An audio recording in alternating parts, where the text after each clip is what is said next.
Welcome everyone to Norwood Oval. Absolute stinking hot day here in Adelaide. 41 degrees Celsius, so going to be a great test for both teams. My name's Andrew Sperling with my partner Peter Wyatt. We are the 10th inning. We're very pleased to bring this telecast to you. We've got a very interesting series here coming up. We've just got the national anthem, so give us a quick break. We'll be back with you in a minute or so.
So welcome back everyone. Wishing you a fabulous 2013. I'll quickly run through the lineups here for you for the bite. A couple of changes. It's been a very interesting season for them. A lot of changes to their lineups along the way and their roster. So again, exactly the same tonight. Couple coming in, very promising for them, hopefully. Might be something that the spark that to get them where they need to be. But Nate Melendres is leading off at centre field, Ben Lodge at left field, Steph Welsh third base, G-Man Choi at first base, Quincy Lattimore at right field, Adam Cam coming in and DHing, Chris Adamson catching, Josh Catered at second base, and Jeremy Cresswell at shortstop with our number one starter Zachary Fuesser going off. And for the Blue Sox, David Kandilas at right field, Zac Penprase at shortstop, Mitch Denning centre field, James Robbins first base, Geoff Klein catching, Chris Snelling at left field, Shane Benson third base, Jacob Younis at second base, and JD Williams at DHing. Craig Anderson, the other lefty, will be going off for the Blue Sox. And it's do or die for Adelaide Bite here. They are at the stage where this four-game series is really going to make or break their season. And the Blue Sox have an opportunity to either put them away or keep them in the game. So it's going to be very interesting. Just coming off a four-game series in Sydney against the Blue Sox, where the Sox were successful 3-1 in that series. But every series is a different day, and we're back at Norwood Oval here. Adelaide Bite a little bit more stacked up. So it should be very interesting. We're just about ready to go here. It was interesting last time with Fuesser and Oxspring going off against each other in the first game. Both guys were given a little bit of a touch-up and had plenty of runs scored off them. The Blue Sox have made a little change here with Craig Anderson going to take the hill for them in this first game as Fuesser gets one up and out for ball one. And welcome tonight by one of our regulars, and Ben Dixon. Always a pleasure to have Benny here with us. And here he is again with a 2-0 count on lead-off Dave Kandilas. Benny, welcome, mate. Yeah, thanks, Spurlo, and g'day to all the listeners. As there's three balls there on the left to lead off hitter Kandilas. Yeah, it was interesting to note before, as Kandilas will be taking all the way here for a strike one.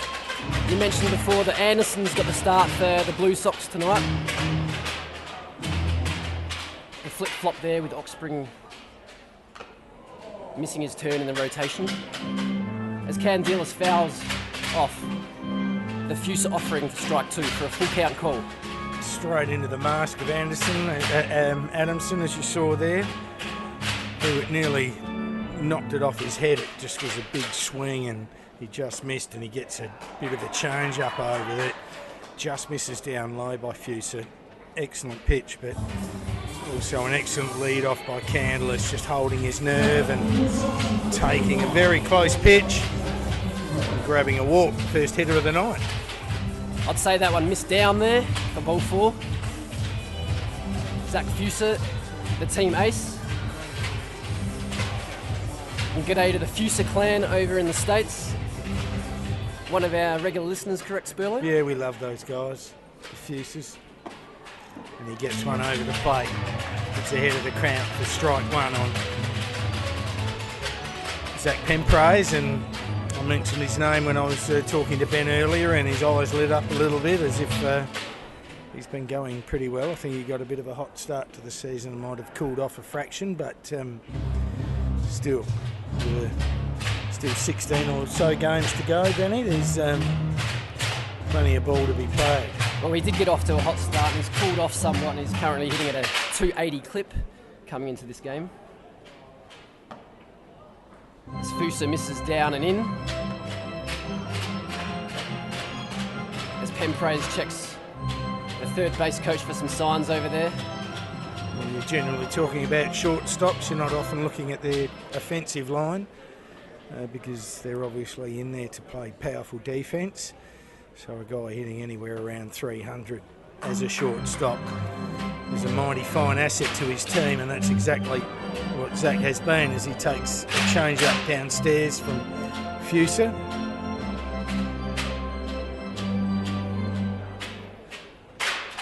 So it's very, very hot out there. It's been teetering in the high 30s into the early 40s all day. So these are a real test of mental strength here for every player. See who comes to the park and is really interested in exerting and working as hard as they can. And Zac gets one up and out for all 3, I believe, even though I'm looking over at the scoreboard and they're not quite keeping up with things at the minute. Well, this is a running count here, so with the lefty up, it'll be interesting to see what Kandilas does at first base. As Fuesser misses up for ball 4 with 0 out here in the top of the first. And the number 3 hitter in Mitch Denning has an opportunity here for some scoreboard damage in the top of the first. And Zac had been lights out and really team struggling to get around 3 runs off him, and was touched up for about 7 in Sydney, and has started off here with a couple of walks. Not that he's that far away, but still it's also very difficult here with the sun shining in just on the corner of his eye, and certainly not making excuses for the lefty, but you know, we like all things to be on song, and he rolls in a curveball just to change things up for himself and just change his pattern and loosen up a little bit, and he rolls a nice curveball in for strike 1. Mitch Denning, just a quality ball player, Australian representative. As he lays one down, a beautifully laid bunt. And a great play there by Steph Welsh, and it was a bang-bang play, and umpire Andrew Bell called him safe at first base, which will go down as a safe hit to 5. Very, very team-oriented baseball there from Mitch Denning, number 3 hitter. He might not have even had the bunt put on him by the coach there, but he probably did it on his own.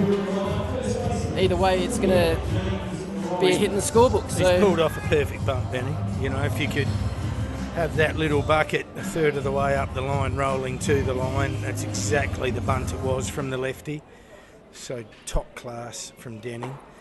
And Fuesser now under a lot of pressure here with loaded deuces, none out, top 1. And he gets a fastball strike over to James Robbins playing first base.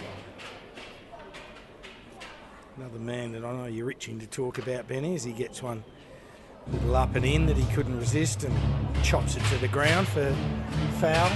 Strike 2. Well, of course, this is a repeat matchup of last week's series, and we don't want to harp on last week too much, but this guy had a very good series in the close ball games, hit some home runs, and here he is with the bases juiced. And he gets him swinging through on 3 strikes. So an excellent strikeout to Fuesser, as Ben said. You know, on a hot day, the first couple of at-bats can be extremely important. If you get rolling, it's all good, and if you don't, the heat starts getting to you and it makes it really difficult. So it's going to be interesting to see how all of the boys handle this. It's very hot. Geoff Klein, the catcher, hitting in the 5-hole for the Sox.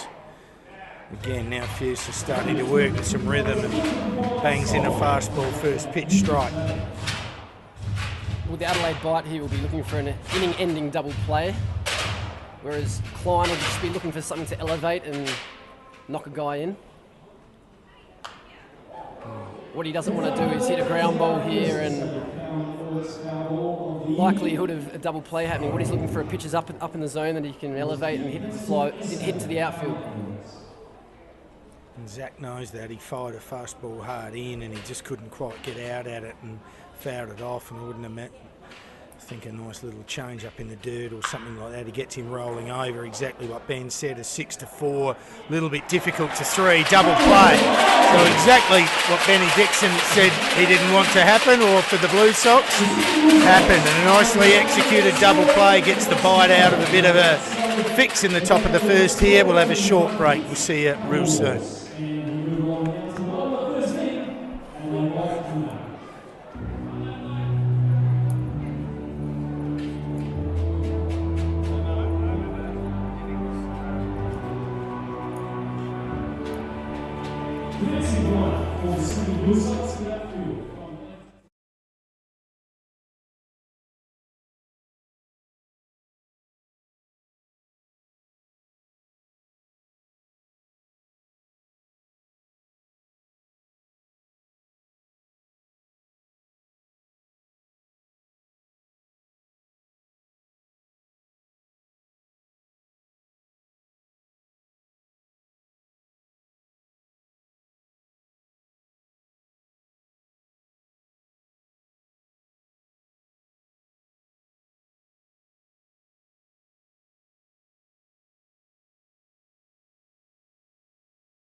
So welcome back, everyone. Beautiful Norwood Oval here in Adelaide on a red hot day. Red hot tomorrow, 42, 31, 31, 41, 42. It's a 4-day forecast for Adelaide, so it's going to be stinking hot. The players are going to have to knuckle down and give it their best shot, especially from a bite perspective. This game is crucial. Craig Anderson, as Ben said, the flip-flop sort of pitcher from the Blue Sox. You know what, again, the change up, and there's one to Melendres, and he rolls over on it. And Zac Penprase makes an error at shortstop, and even if it was a little bit of an awkward bounce, he sat and waited, and when you sit and wait, you take what you get, then if you go and get it and get your bounce, it's all good. Well, Craig Anderson just does what he does, and he's had an amazing season to date. I know the job's not done yet, but he's got a 5-1 record, if you don't mind, Spurlo, with a 1.79 ERA, 55.1 innings pitched. And there's a nice little bunt by Lodge, and he's actually got them under a bit of pressure. And in a little bit of a right back at you sort of play that Ben Lodge has bunted himself on. So as the heat does, we're all sort of, things seem to be working in a little bit of slow motion out there. And poor old James Robbins at first base just sort of, I think, wanted to take off, but he had a little bit of a slip in the dirt and he just couldn't quite get going. And that was enough for the ball to trickle out, and Lodgy got past it. So he gets on via a base hit to 3. Which brings to the plate the number 3 hitter, Stephen Welsh. As Anderson nails that first pitch for strike one, that looked like a change-up right on the outside edge.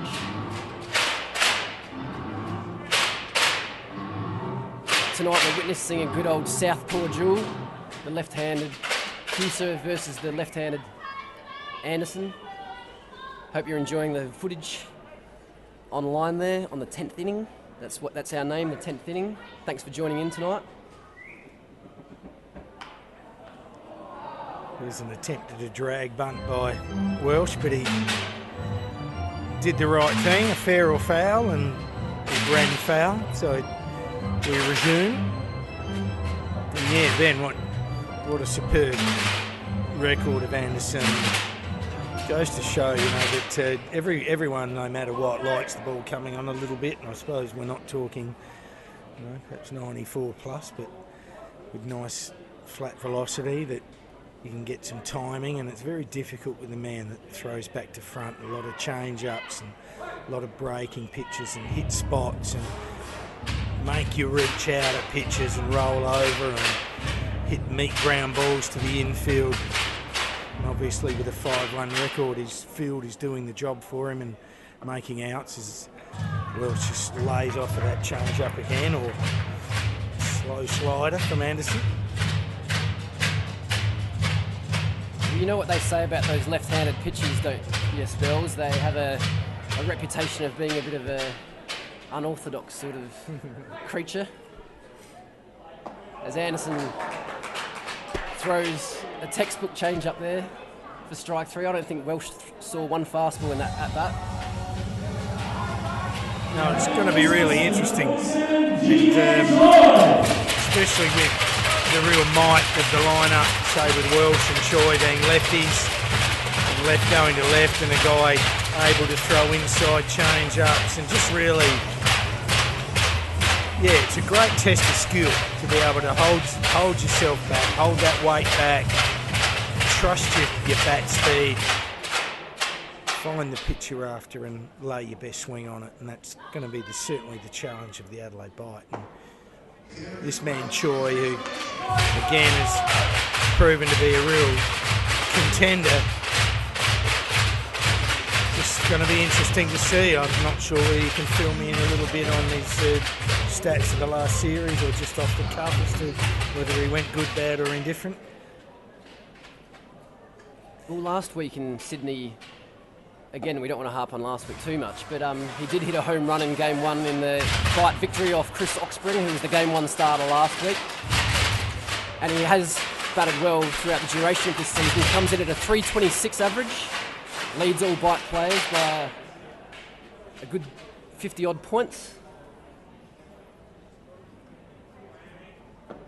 And there's the key, and that's exactly what he did, Choi, because no matter what, that if you lay off those sorts of pitches from Anderson, it puts pressure on him, because he then knows that he's got to throw a strike, and no matter what, it can reverse as he gets one up and into Choi. A walk to Choi. I think he was happy with that. Certainly wasn't going to put one across the plate. Wouldn't be too many men that would be given a green light on a 3-0 count. Perhaps with a couple on, Choi might have had that. And now we have Quincy Lattimore, who's rejoined the bite. Pittsburgh Pirate player, and was out here a couple of years ago and did a great job.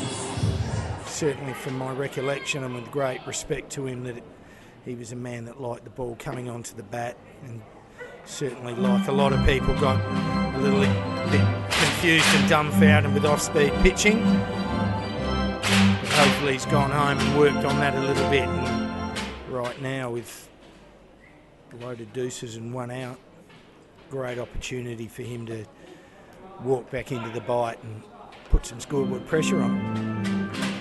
Yes, welcome back, Quincy. A big fan favourite here in Adelaide. He got a nice little ovation there as he came up for his first at-bat for the season. And he gets one, and it's a bit difficult, and Robbins doesn't handle it. They score 1, and with no backing up, it's going to be a race to the plate. And a bad throw. We've seen Ben Lodge score.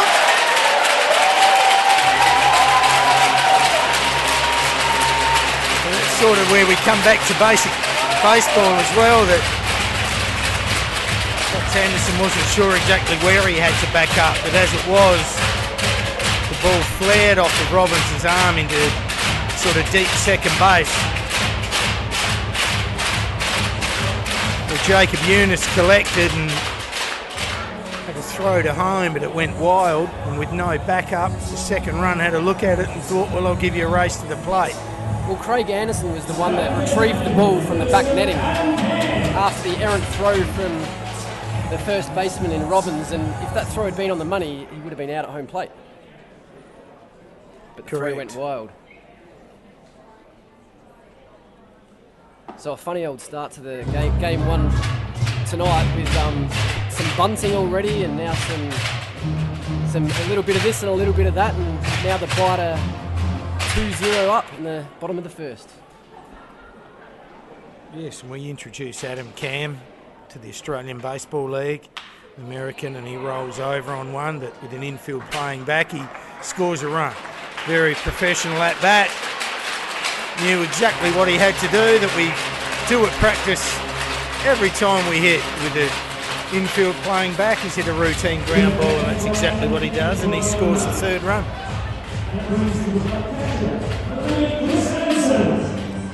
As Adam Cam opens up his RBI account with a nicely fielded ground ball from Jacob Younis at second base.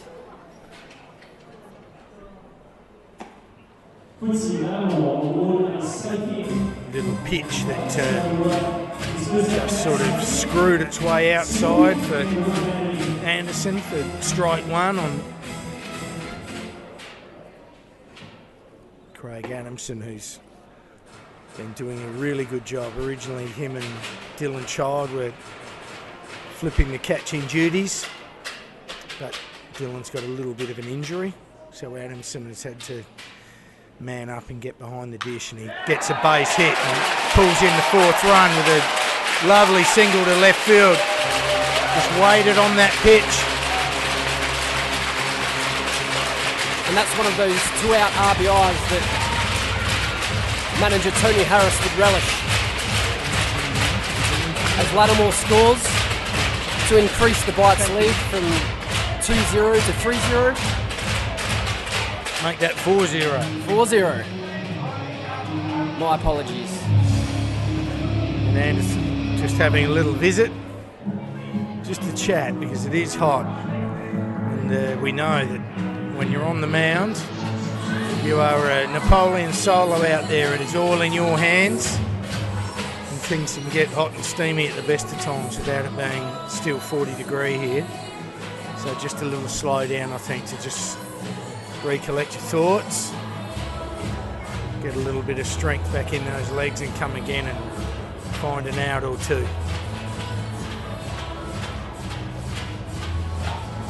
One out at least. So our great sponsors here at the 10th inning, MC Sportswear, Duct Air Air Conditioning, the magnificent Marshall Batteries, fantastic Colts Baseball Academy. We thank you very much, and Watsy and Shane Bennett for also being wonderful men. We'll have, as Anderson recollects and goes to Cake Bread for strike 1.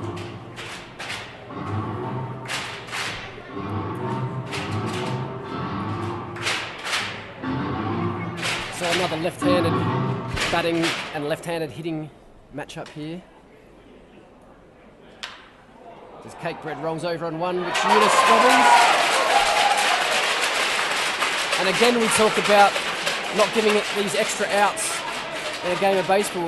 That'll go down as an error, and this is the 5th out that Anderson's effectively got in this innings. The one that Lattimore hit down the first baseline. That was a tough play. That was a tough play. So there's been 2 errors already this innings, which in a level like the ABL, you're going to pay the penalties for this.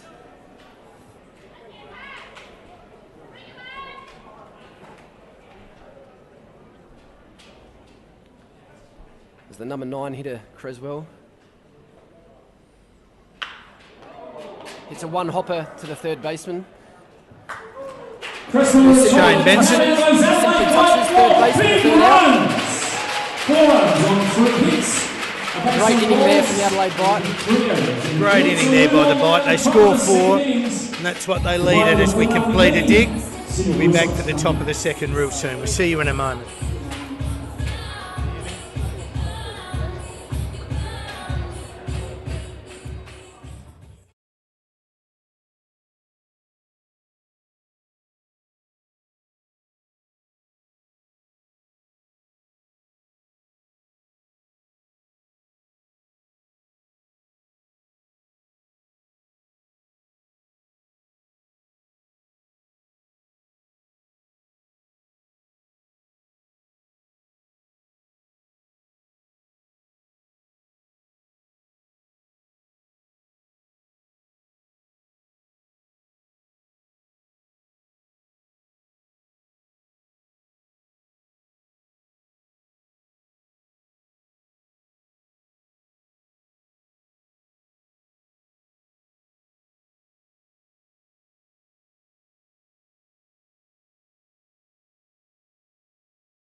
Welcome back, viewers, to the ball game. As we welcome Chris Snelling for his first at-bat in Adelaide for quite a few years. I remember him here in an under-18 carnival years ago, hitting home runs everywhere. And of course he was a major leaguer as a real young man for the Seattle Mariners, and he's had many injuries, and I'm really happy that he's playing tonight so we get to see what he can produce. Yes, he's been a bit of a late starter this season and roughly 44 at-bats in. So a powerful unit. Just put one out and he gets one inside. Just good to see guys that swing the bat hard and, you know, aggressive hitters. And immediately, regardless of what the result of that swing was, it just was a good swing to watch. Yeah, I can't wipe the smile off my face, Snello. So Fuesser to Snelling, gets one inside and buckles his knees. Well, he's actually a good story of perseverance because he's had more injuries than the average man who's graced the earth, and here he is playing in the ABL, and he's obviously done his rehab for the 20th time or whatever, and he's back here playing, and he draws a walk to get his lead off the board. Yeah, and certainly breaking into any lineup would not be easy, and Blue Sox are going pretty well. They're contending for second position and not far equal second and not far away from top. So yeah, that's right. They're 2.5 games out of first place. Canberra Cavalry are in first place, 2.5 games clear. 2.5 games clear of Perth and Sydney, and Then there's Brisbane, and then there's Adelaide and poor old Melbourne Aces down in the cellar. Yeah, well, there's not much in it. All teams, it's very competitive, and you have a bad weekend and you'll pay for it. So it's come to critical times for those bottom 3 teams at the minute. It's win-win-win or just about see you later. So Fuesser with a 4-zip lead will be looking to do what he does best, and there's an excellent pitch that he gets Benson swinging through.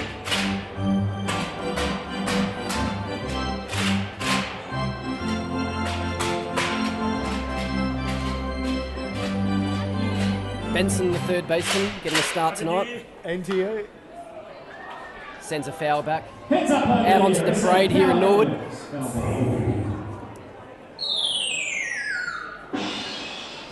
Just a fabulous time of the year. Hope you're all in relaxation mode. It's the time to be in it. Just fantastic to enjoy time with friends and family and just socialise. All in great spirit. So I hope you're all in good nick and happy and healthy. And smile on your face as Benson pulls run around the corner for strike 2. So a 2-2 count. That was a lovely breaking ball there from Fuesser. He's got himself some nice little run support here in the top of the second inning. A 4-run cushion to work with. No doubt give him some confidence to go about his business. As Benson there takes ball. So the shadow is nearly across the pitching mound at the moment here at Norwood Oval, which will be a great relief for the pitcher to just get that direct sun just out of their eye lines, and that means the same as Snelling took off and Benson had a decent hack and it hit the fascia here of the grandstand and bounced back into the crowd. Good little crowd in early days on a Thursday night here. All the clubs will be training, so always difficult to get your absolute baseball purists here, as they'll be involved at their local clubs. Quincy Lattimore should be able to put a few more bums on seats. He's a bit of a legend in these circles. Real enigma. That ball's popped up by Benson, and Welsh looks like he's well and truly got it under control, and he has for a pop fly to third base. So that's the end of Shane Benson.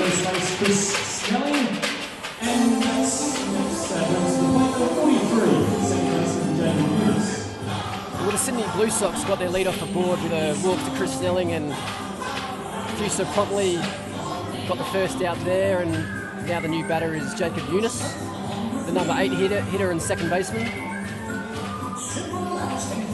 Looks like a stocky unit. Yeah, it's good to see. We've sort of seen him over the last couple of years, been given some opportunities here and there, but it looks like he's trying to make second base his own.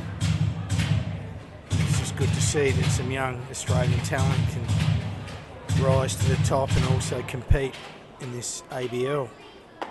As Fuesser gets it, his stock standard routine fastball over the plate for a 1-1 count. Yep, Younis was taking all the way there because that was right down the middle.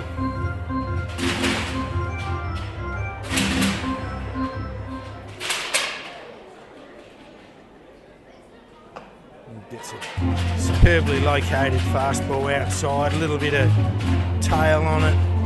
Yeah, a little bit of two-seamer. That was his two-seamer. The preceding pitch was his four-seamer, so looks like he's got his command, as he has pretty much the last couple of months. Yeah, he's been fantastic.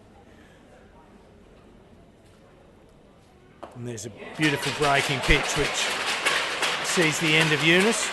Yes, a swinging strike there from Younis, and Younis gave him a little acknowledge there. Acknowledged that he got beaten, and good sportsmanship shown, actually. As Fuesser gets the second out of the inning to welcome the number 9 hitter, J.D. Williams. Designated hitter, J.D. Williams. DHing in the 9-hole tonight. Yeah, very interesting spot for a DH. Yeah, Jason Pospisil, the Blue Sox manager, has just pulled one a little bit out of left field, to use a pun. And strike one on JD, and when I mentioned his name earlier when I was doing the write-up, again a little bit of glee from Benny's face here, a guy with a bit of dash and a bit of speed. So it'll be interesting to see how JD handles the DH role, because it's a spot not suited for everyone.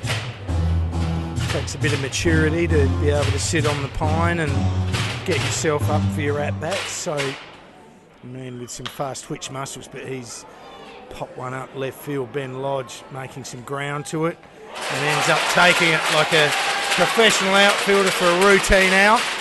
That retires the Blue Sox, and we complete the top of the second. The score remains the Bite 4, Blue Sox 0. See you in a moment. Blue Sox, no runs, no hits, one man left.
Ball game. Back to the top of the lineup. So a 4-zip ball game, bottom two. The Bites are in the lead. As we welcome the original leadoff hitter, Nate Melendres.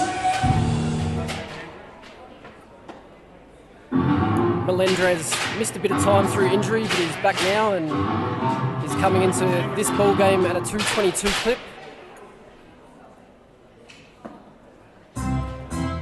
As that ball's taken down for a 1-1 call.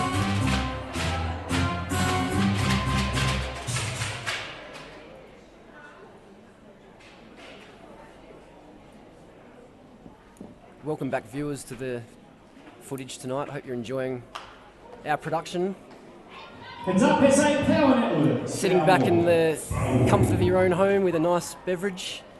For those in the Northern Hemisphere, you'd probably go for a warm beverage like a nice cup of coffee or a hot chocolate. But for those here in Australia, in the heat wave that we've got, especially here in Adelaide, a nice cool beer or an iced tea or a bourbon and Coke.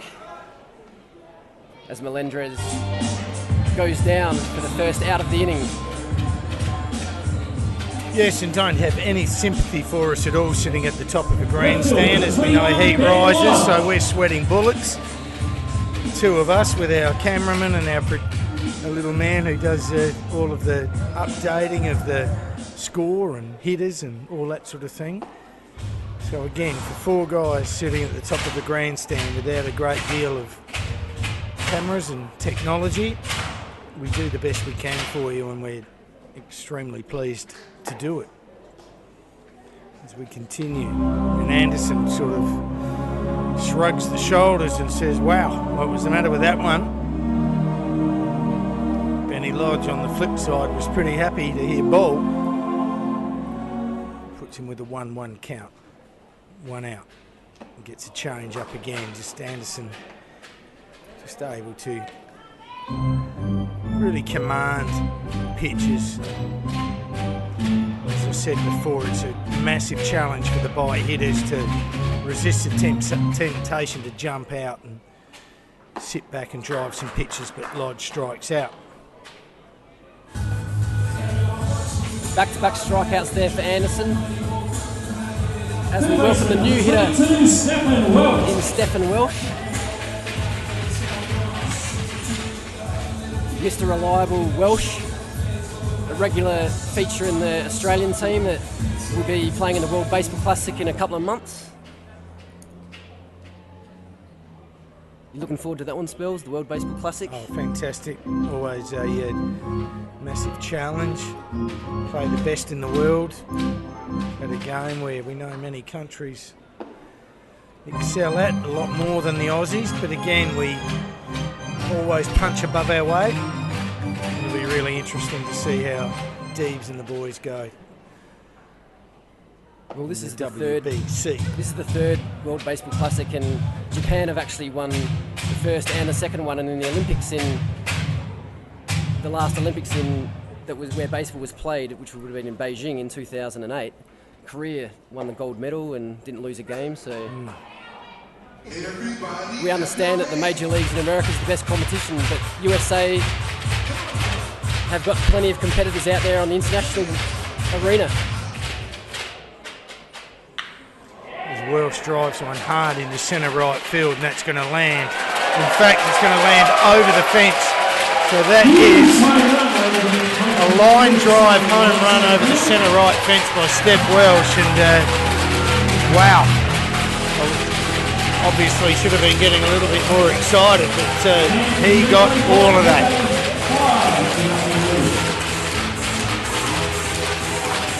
Well, a byproduct of these weather conditions is that this is thin air, and the ball, if you can get some good wood, the ball will go out.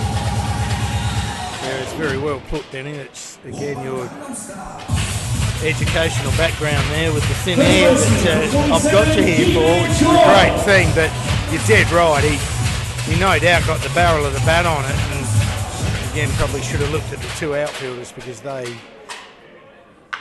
as Choi rolls over one a little bit, Younis had to go flat out to get that, and that's a play that should have been called out. It's called safe, because that was a magnificent play by Jacob Younis at second base. Well, that's what you pay your money for at the gate, to get into this joint, to come and see some baseball like that. It could have actually been called out. It was a bang play, and the judgment of the first baseman umpire, Andrew Bell, he said it was safe, and Choi gets a hit. I'd love to see it in super slow motion like they do in the American Major League. Yeah, because that was taking him right up the middle, and he had to go flat out to get that ball, get to his feet and make a good throw, and he made a perfect throw. So G-Man, not known for his massive speed, but he hiked it up the line, and in a boom was called safe, so a base hit to second base for the Joy. And Lattimore rolls over and gets Penprase to have to come and get that one, and he made the amendment of his last play for where he sat and waited and took a chance, and when it got a tough skip, made a terrific out as the Blue Sox get their third out, and that completes the second dig here. The Bite add one more to their lead, and they go 5-0 ahead. We'll see you back here real soon.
So welcome back, everyone.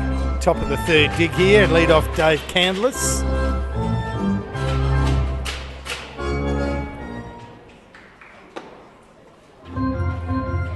Very nicely pitched inside pitch there from Fuesser. Must have just missed on the inside corner.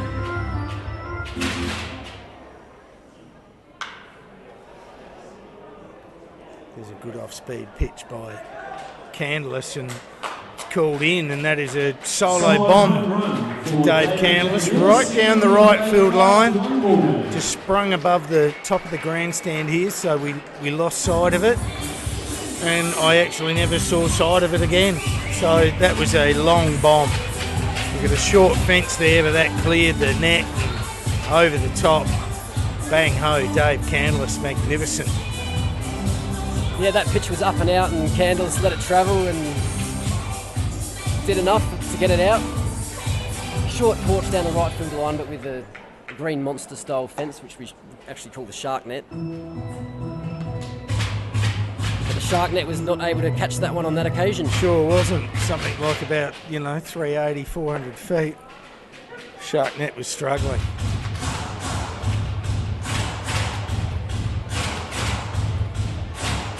But solo bombs doesn't hurt a pitcher when in this sort of situation with now a 5-1 lead. Got to keep plugging away out there and getting the job done. There's a curveball that, again, another hard hit ball by Penprase, picks up a base hit. So yeah, that was a breaking ball with Fuesser ahead of the count, which Penprase waited back on nicely and hit a ground ball which went through the 5.5 hole underneath the diving Welsh. Now Welsh is about 6'4", 6'5", and if it was out of his reach, then it's justified for a base hit right there. Absolutely. It was always going to be a difficult one, and just with how cleanly it was hit, it found its way easily through Welsh. So Mitch Denning, who bunted his way on at his first at-bat.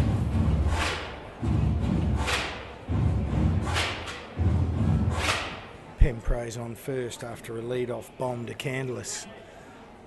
The Blue Sox are mounting something. Denning is the number 3 hitter in this Blue Sox lineup, with an OPS of 940 coming into this game, leading his team in that category. 940 OPS. Pretty good going.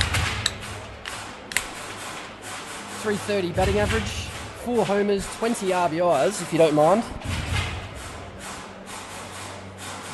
13 walks with 12 strikeouts. Great player, having a great season.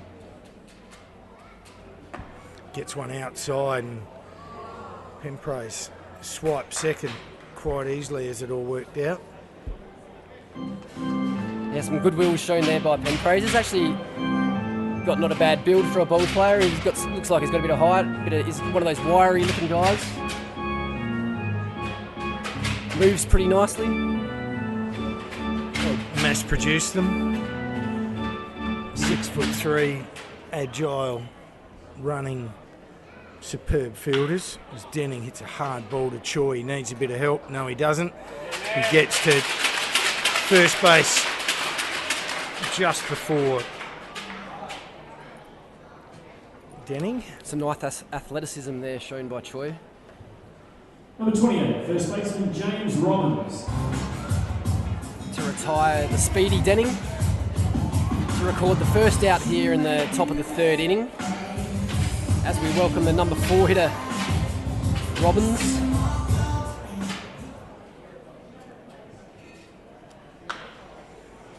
A little bit of ditto sort of stuff there. He gets an inside pitch with the infield playing back that he tried to work to the right side, but he hits it foul. Yeah, well, there's a runner on third base with 1 out, and the pivots are playing back here. So the Bite infielder are happy to concede a run and take the out with the 5-1 lead. It's all about playing the percentages, as we all hear verbatim in the baseball world that we exist in? Fuesser knows it. He probably missed with that pitch that he got inside, that he wants to stay outside like he did, so he can't go, and he strikes him out. I think Robbins was thinking breaking pitch again, and he just throws him. So he strikes him out. 2 out.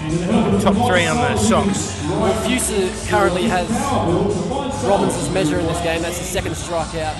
Both times in RBI producing opportunities. So Fuesser's on his game tonight. Yeah, he sure was. He really ramped up behind that pitch, and sure, he might have got the hitter guessing, but he really powered that fastball in, and that was travelling. Give him a lot of confidence as Klein lifts one to deep centre left field, and he has hit a 2-run home run. So Geoff Klein, the catcher, shows why he's occupying the 5 hole. He got a breaking pitch and golfed it over centre left for a 2-run bomb. Another solo on that one, a 2-run home run for Sydney Blue Sox. Well, coming to the ballpark tonight and having 2 quality pitchers on the hill, I was wondering to myself if it's going to be one of those pitchers' duels, like a 1-run, 1-0, 3-2, 2-1 ball game, and here we are 5-3 in the 3rd inning already, and might be a high-scoring affair. Yeah, it shocked me to see the scoreline in the first game of the previous series. Just to see both starters be treated with, well, I don't want to use the word contempt, but Snelling pops that up, and it's got everyone under a little bit of pressure. Fortunately, apart from centre fielder Nate Melendres, he finally took charge of 3 men staring at each other and took the catch. So 3 runs to the Sox on some good long-range hitting. So we'll take a break as we've got the Adelaide Bite leading at 5-3. See you in a sec.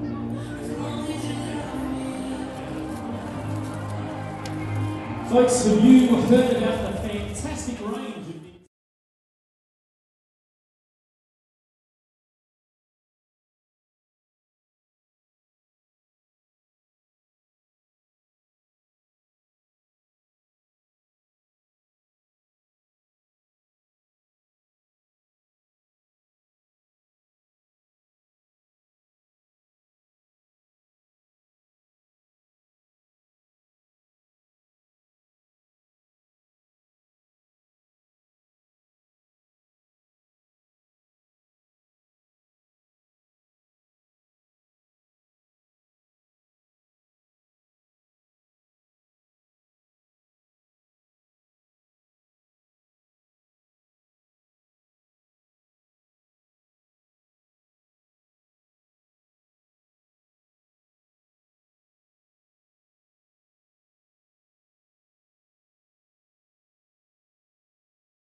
invite-only dinner, so make sure you check that out. So welcome back, everyone. You are more than welcome to talk to us out there. You've just got to send us an email, livebaseball@the10thinnings.com.au or the 10th inning. Doesn't matter, they'll both get here. We'd love to hear from you. Always great to interact with people. We've already had Angus from Anguston, one of our old buddies, just filling us in on a few things. No doubt you were sitting back there with a nice little, nice lemonade with some rocks. There with your lovely family, Big Axe and Karen. So it's always great. So please contact us at livebaseball@the10thinnings.com.au. Let us know if we're doing okay or doing not so good. And Cam's lefties chugged one up the middle that Younis had under control this time for a nice little 4-3. for 30. Chris Adamson. Beautiful pitching there from Craig Anderson. Just hitting his spots there. That was a off-speed pitch, which ended up being on the outside corner that Cam rolled over on.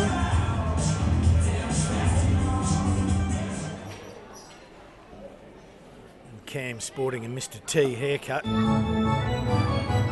Hit a sack 4-3 and then rolled over on one 4-3.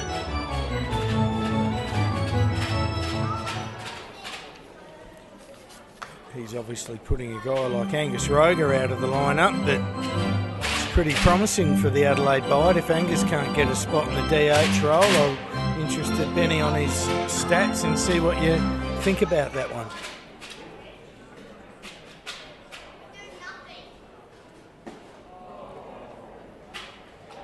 Very nice change-up from Craig Anderson to retire Chris Adamson for strike 2, for out number 2, I should say, Spurwood. Yes, you mentioned Angus Roger before. He's leading the league in home runs, but he's not going to be extending that lead sitting on the bench. So Adam Can is getting first dibs on the DH role for this series, and we'll see what happens.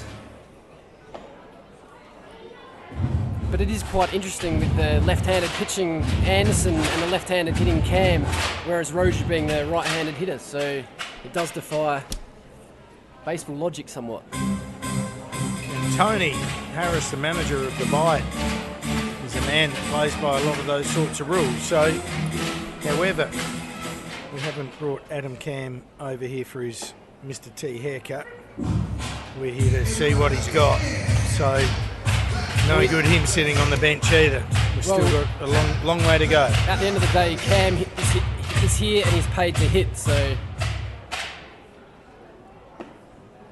And manager Harris has to play him.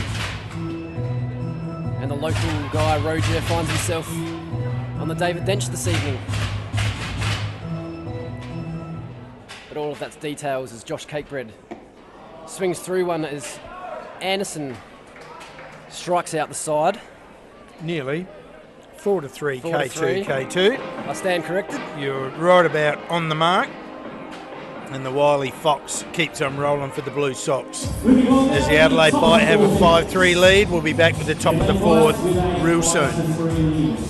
Fans, we're running 2 great specials in our merchandise stand today, only $35.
Located in front of the main grandstand, just on the third base side of home plate. So welcome back everyone, top 4. Leading off the Blue My name's Andrew Sperling here with my buddy Ben Dixon. We're bringing this telecast to you on behalf of the 10th inning. Hope you're enjoying it. The shadow is slowly setting over the majority of the ground, which will make things a whole lot easier for the players just to sort of get out of that direct sunlight at 42 degrees.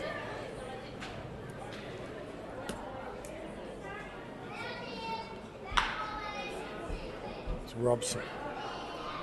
Benson, rolls over on one and is out on a routine 6-3. Some beautiful hands shown there from Cresswell. That actually took a little bit of a hop and these quick hands was quickly be able to track the ball and got his body behind it and got rid of it quickly. Good work, Cresswell. Well, he is one of the best for a homegrown product and still a young man in his early 20s. Not had the benefit of a lot of overseas experience. He is a class act and debuting with the Australian team earlier last year. Jeremy Cresswell is one to watch. He's just a sensational young shortstop.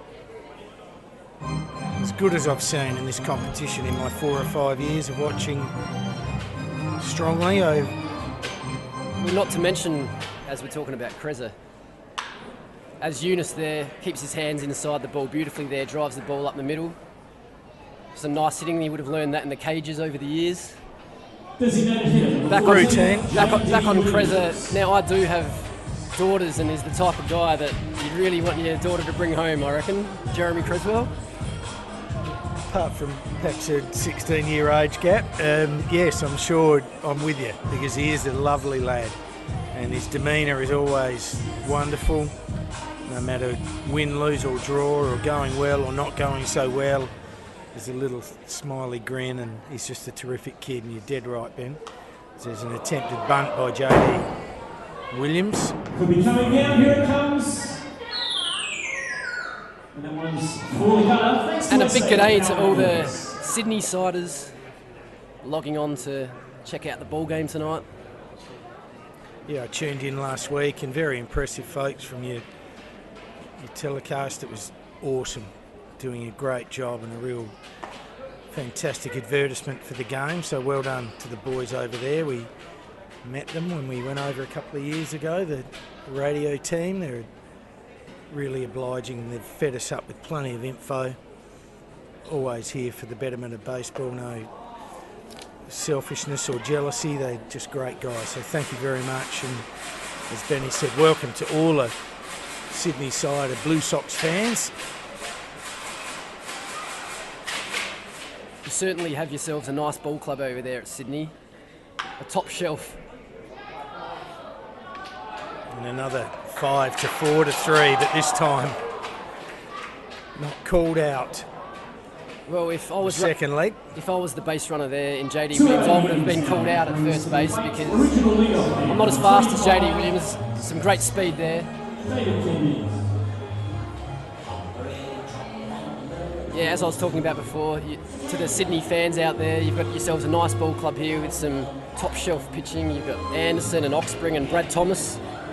I hear is going to make a start this series, so you can't ask for much more than that. Not to mention the top bullpen in Koo and Williams.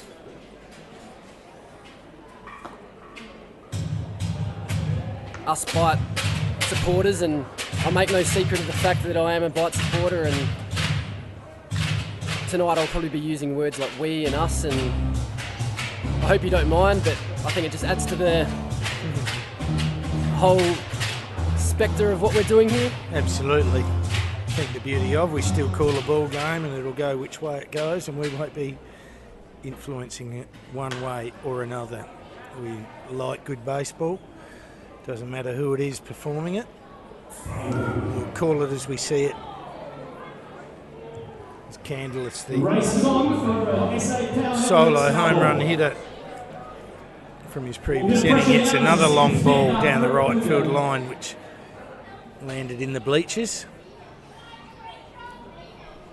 So a real challenge here for Fuesser as he tries to pick JD Williams off, who's blessed with some speed. But Fuesser, being a lefty, also well aware of his responsibilities, so this will be a great challenge, and JD's got a big one-way lead, which is worrying Fuesser. Well, some good speed on the base paths here, and some good speed in the box as well, and Kandilas has taken the signs from Graham Castle, the third base coach. 5-3 scoreline, the Bites' favour. This ball game's far from over, folks. And there he is, just superb. Just got him. Would have broken Zac's heart there. He picked off, and on first move, JD just took off like a rabbit. Now that's what a runner looks like right there. That is awesome.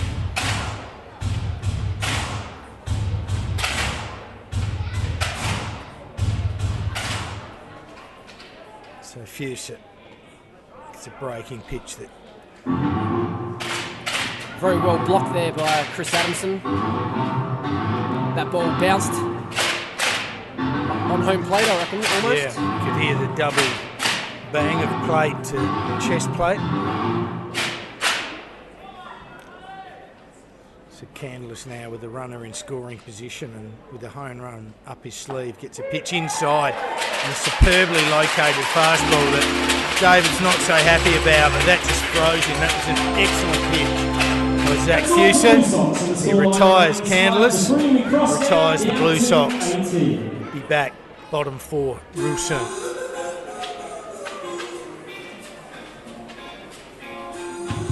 Alright, Bud fans, I'm out here with Cooper and Matt. It's a little hot today, so we're going to have a little water balloon toss.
Main grandstand behind home plate.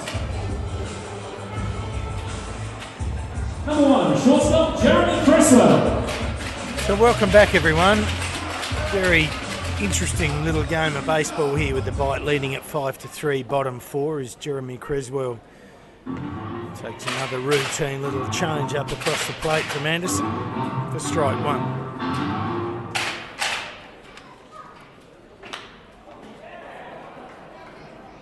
As Cresswell hits a routine fly ball out to the centre fielder.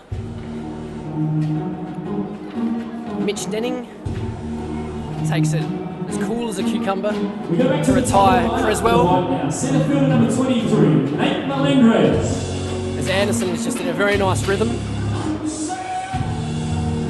As we welcome the original leadoff hitter in Nate Melendres. Melendres, who started the season a little slow and then really got into some rhythm. And then got injured and had a little break and just bounding his way back in. But he really is also a very strong baseballer. Loves it on a day-to-day basis, and he hits a line drive home run over left field. So Nate bounces back with a bomb over left field, Benning.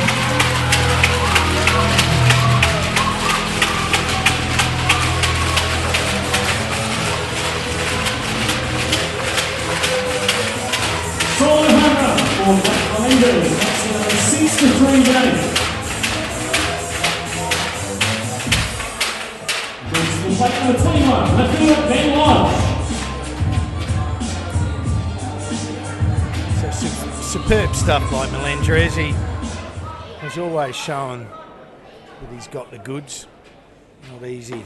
He's a utility, so he's been playing a little bit of outfield, and he can come in and play either pivotal positions. He's very talented, and he's a solid hitter, and he gets one. Line drive off perhaps a fastball by Anderson that he guessed correctly and pounded it over left field as Ben Lodge on an 0-2 count to Anderson, where you tested fully, because this is where all of his tricks come out. He gets a breaking pitch that he hits a little timidly into right field. And taken very routinely there by right fielder Kandilas. Number 22, third baseman Stephen Welsh. So 2 away for the bite here.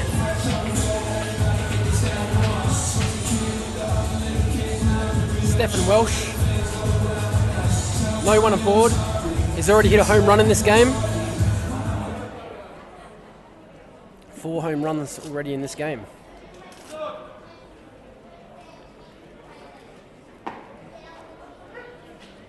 They're making it look easy, these boys, and I'll tell you what, getting it over that fence ain't easy. It looks like it's a long way to me.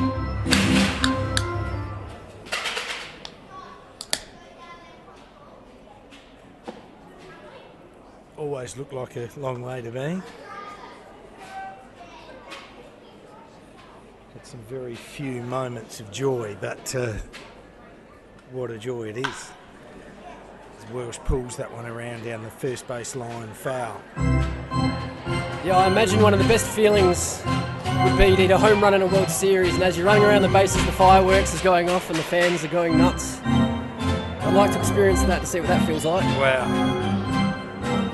Something I think you'll have to be reborn to see, but you never know, I suppose.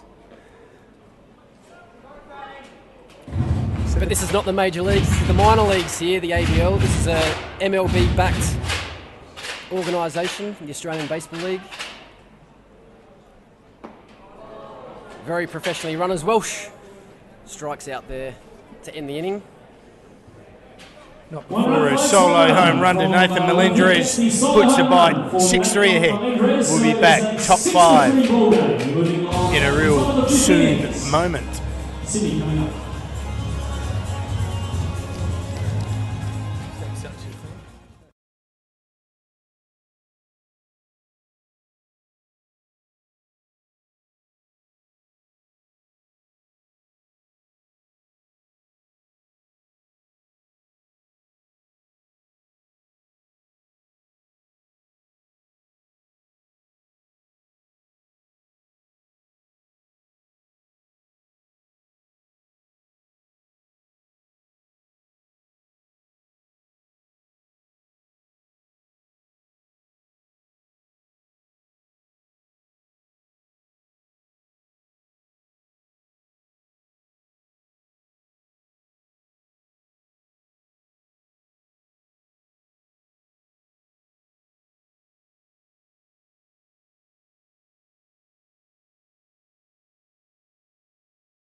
So here we are again, beautiful Adelaide, top of the 5th dig.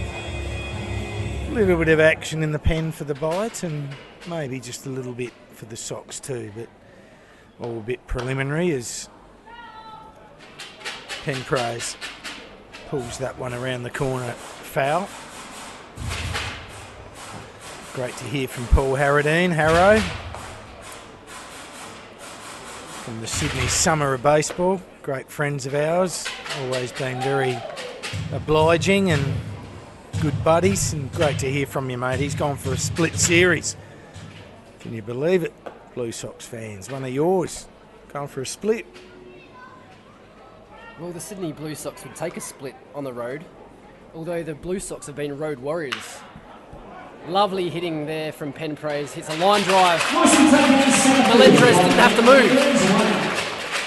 Straight down his throat for the first out.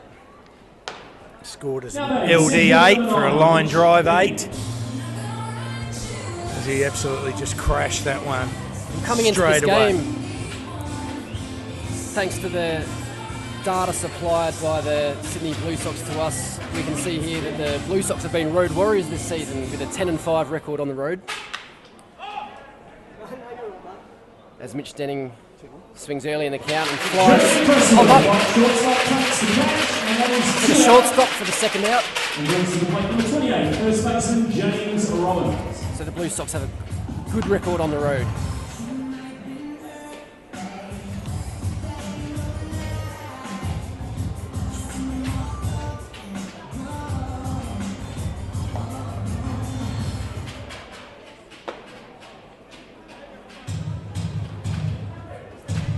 As we welcome the number 4 hitter, the clean-up hitter for the Blue Sox, James Robbins.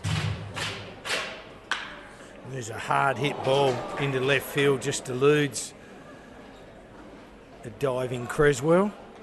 I was just about to say that James Robbins had a couple of punch-outs to his name, but he absolutely got a low-out fastball and just drove it to left field in a perfect piece of hitting. Yeah, that was a hard hit ball. A one-hopper out into left field. As he gets aboard for the Blue Sox with 2 out. And the home run hitting Klein comes to bat as Fuesser misses just a bit outside for ball 1. He shocked us a little bit, Geoff, with his last at-bat. He just exploded on a pitch into centre left field and hit a 3-run bomb. And there he is again with just a big hack. Great to see a guy get his licks in, feeling confident, timing on song. And Geoff's, who hit into a 6-4 to 3 at his first at-bat and then sailed one over centre left field. He's really seeing it well. And Fuesser got his work cut out. And there's a line drive into centre right field. And Quincy Lattimore just read it beautifully and a sliding, diving catch into centre right field. Lattimore takes a great catch to N. Klein, who's seeing it beautifully and drove that ball, but all to no avail. So the score remains 6-3. Bottom 5 coming up. Have a short break. Not before I mention one of our great sponsors, Duct Air Air Conditioning, local manufacturer here, fantastic producer, manufacturer of air conditioners. If you're in the market for ducted air conditioning, please remember the name Ducted Air Conditioning or Duct Air Air Conditioning. We'll be back with you real soon. I have a free stubby holder and a pharmacy t-shirt.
Welcome back, viewers, to the Gangnam Style tunes ringing here in Norwood Oval.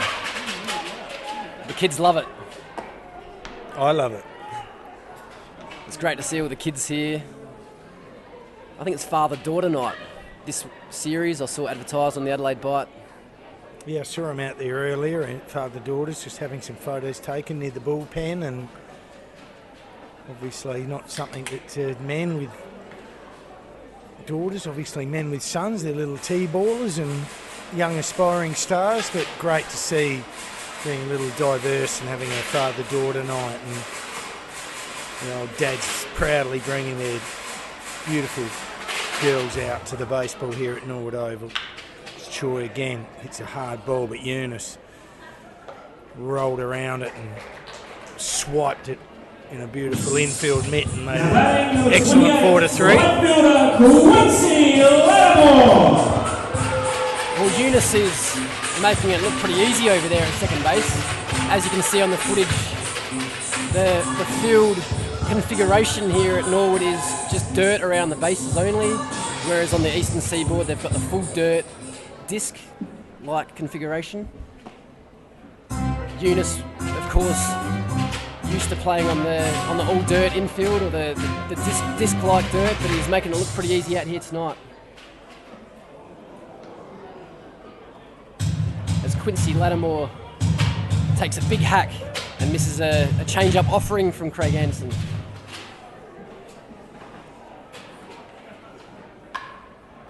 And he toes one off the end of the bat and pops it up. Nicely taken by Penprase, but good to see Quincy getting on his bike and hurling around those bases on a reasonably weak little pop-up and not spitting the dummy and doing the professional thing. It's going to test Quincy tonight. It's not his style, this sort of pitching. It takes a great deal of courage and skill when you're a power hitter to sit back and drive pitches. Well, you hit the nail on the head right there. For a first up for Lattimore, straight off the plane, and he has to face Craig Anderson, so he's always going to find it tough.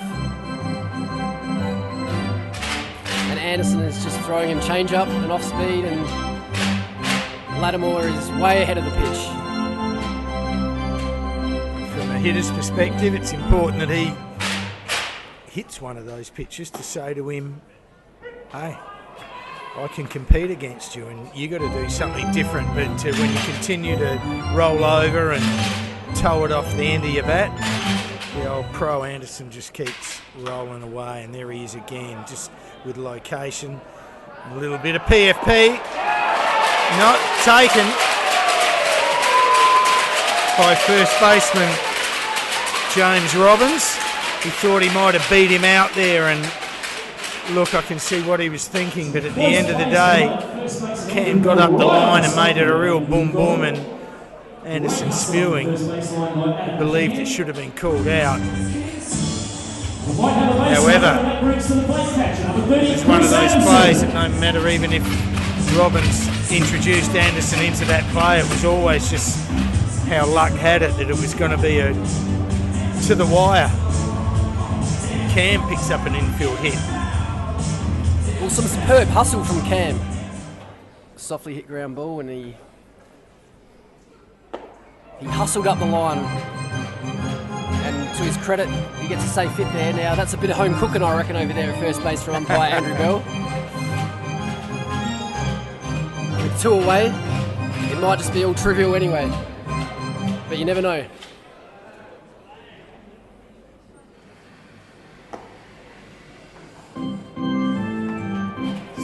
Anderson throwing to an ex-fellow New South Welshman in Chris Adamson. On a 1-1 count, 2 out, bottom 5. Bite have it 6-3. A runner on, and he's taken an outside pitch into right field. And Cam, who really should have been legging it around to third base, forgot to release the old camper van he was pulling. Holds up at second base. Well, that's the second base hit that Chris Adamson's got in this ball game with 2 outs. That's some good piece of hitting. That pitch was away, and he just threw his bat at it and found some greenery over there in right field. And Kandilas retrieved it and threw a rifle over to third base to keep Cam at bay at second base. So Kate Bread here with a runner in scoring position, looking to pad the lead for the bite.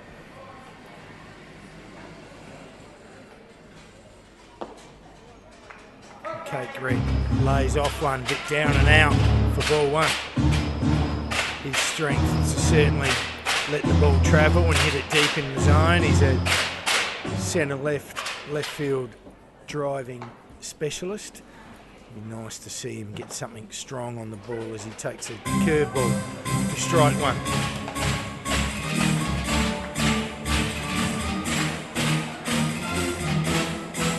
Cake Brett's made second base his own for the Adelaide Bite lineup. In my opinion, he's cemented his spot over there. As he rolls on one and Younis gets a little bit of an awkward bounce, but he absorbs it into the body, finds the seams and makes a throw to first base and retires Cake Brett and retires the bite. So that completes 5 digs here. We'll be back top 6 real soon with the bite leading at 6-3. Jim is a meat lovers kind of guy, and Matt, one-arm bandit Matt. Matt likes the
in the very steamy, hot conditions here. 5 digs was enough for Zach Fuesser. And they've brought out of the pen big Dushan Ruzic to set up a closer, to look, rubbing the crystal ball and looking ahead and take game 1 here, but there is still a long way to go. And that's the perfect world for the Adelaide Bite as he starts it up with a couple of outside balls. Chris Snelling, the lead-off hitter tonight.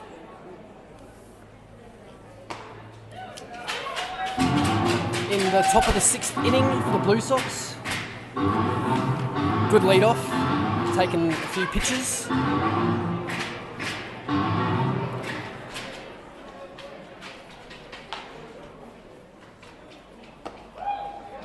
The sidearm slinging Ruzic coming in for a relief appearance in game 1. Is leading the Bite in innings pitched with 46 innings. So I guess you could call it a rare relief appearance.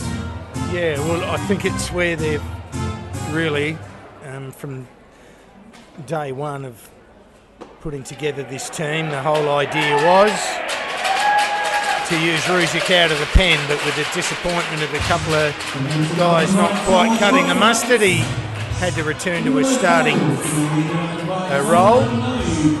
But for the last couple of series, he's come out of the pen and with his sidearm swinging action and massive man, he strikes out Snelling in an excellent start. He gets a slider across to Benson for strike 1. So the big fella's feeling it and working very nicely in his early work here.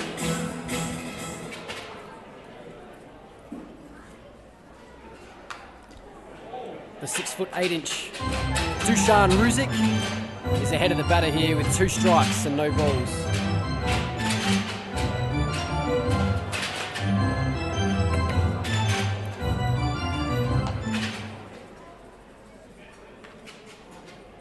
lovely slider. That's his go-to pitch, the big fella. Generally his real efficiency is working the ball from inside to outside with his sidearm action. He gets another slider in there, which inside, and Benson hammers it round the corner. Yeah, he took a bit off that one. Benson was way ahead of it and stays alive. So it'll be interesting with Ruzic. Can he mount up and really get one by him? No, he gets one off the hands a little, and he fists it up the right field line, foul. As you saw on the great footage, you can see there on the Ustream ball game, Ruzic really reared back on that one. There's a great pitch there, just a tad low. As Pete just showed you, that Caleb Cuvis is doing a bit of work in the pen for the Sox, that they might be making a change too, and he gets the location correct this time and gets Benson swinging through it. Strike 3 for 2 out in the top of the 6th. Well, good start from Ruzic. He hasn't thrown many balls. He's getting ahead of the hitters, and that's all we can ask for.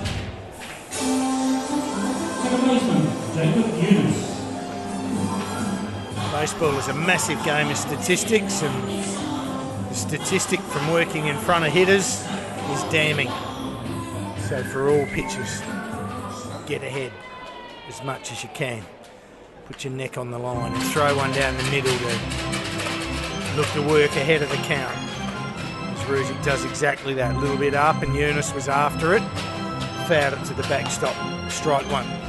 Younis will be looking to get something going here from the 8 hole. Flushed some really nice leather tonight.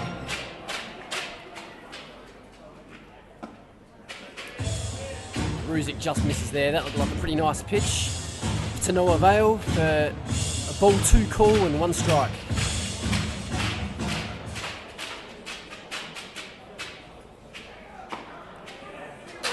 And again, the slider froze him, made him check. So he took the pitch and it wheeled its way across the outside part of the plate. Strike 2. 1-2 count, 2 out, top 6. Bite have it 6-3, and there's another slider. Well located again by Ruzic. Really doing some good stuff out there in his relief work. He retires the Sox in the top of the 6th. Not much change to the score. 6-3. Bite lead it. We'll have a break. See you in a sec.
Your attention please, we have a new picture for the Sydney Blue Sox, replacing Craig Anderson on the mound. Number 26, Caleb Cuvis. Younis now pitching. We're about 2/3 of the way through, folks, here at Norwood Oval in Game 1 of this 4-game series. Sydney Blue Sox getting on the big bird and flying over to Adelaide after they cleaned us up in Sydney last week. Well, if the game goes extra innings, then technically it won't be 2/3 of the ball game. Thank you, Ben. Certified practicing accountant by day. He's as sharp as a tack, so don't worry about Benny. If there's any errors by moi, he will be onto it. And they have made the change out there as Quaylev comes to the mound and powers in with a heavy fastball, strike 1.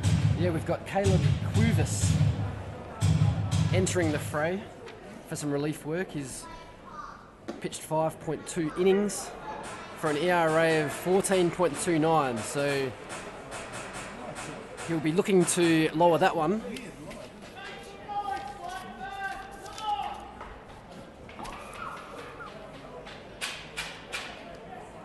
Yes. Again, we asked the Sydney people out there for a little bit of support and info here. We'd like to know a little bit about Caleb and why he has only thrown so few innings. Big, tall, strong right-hander. USA origin. He gets one nicely located outside and a little bit of PFP, and they complete the deed this time with a nice little 3-1. Number 23, centre fielder, Melendres. Yeah, that's right, Spurlo. We'd love to hear from you folks out there. What's that email address again? Livebaseball at the10thinnings.com.au. So although it's a little bit of a hassle maybe, get your little iPhone and send us an email and fill us in on Cubis. I've got a couple other queries as well. I'm having a look at the baseball lineup sheet for the Sydney Blue Sox, and there's a couple of guys not on here. There's no Timothy Cox, the lefty, who is an outstanding starting pitcher, and Trent D'Antonio, the veteran utility guy. So we'd love to hear from you and give us a bit of information as to why these guys aren't here.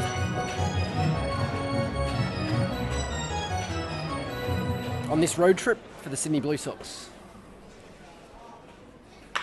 And there's a line drive up the middle by Melendres, and he continues his good form after powering one over left field in his previous at-bat. A different type of pitcher and a little bit more on it.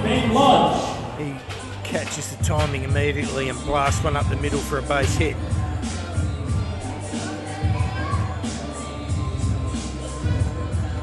Now Melendres has a bit of speed, so with one out here in the bottom of the 6th and with a 6-3 scoreline, it might be a good time to run with a righty up here. Lodge will be looking to take a pitch to give him an opportunity. Penprase misses inside for ball 1. Quavas, sorry I should say. Caleb Quavas. Penprase, of course, is the shortstop. Yes, exactly right, Ben.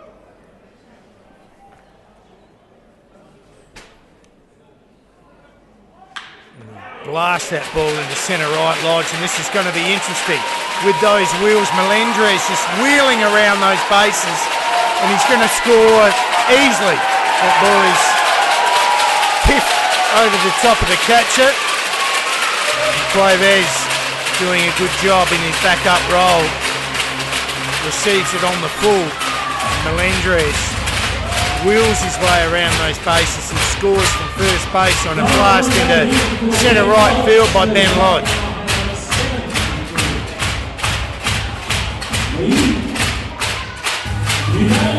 Well, Ben Lodge says, stuff this, I ain't taking no pitches, I'm just going to be a free swinger, and drives it very nicely to the opposite field. He is an opposite field hitter. I've been seeing him apply his trade for the Woodville Baseball Club for 5 years now in the A-grade side. He's been around for a while in the local league. Now he's Welsh getting another line drive, and that flash of the mitt again.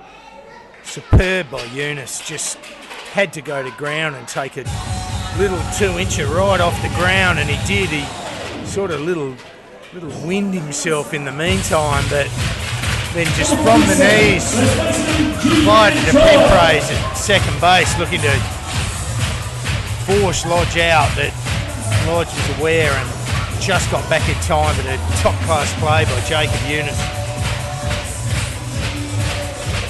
Younis has had a very busy night over there at second base.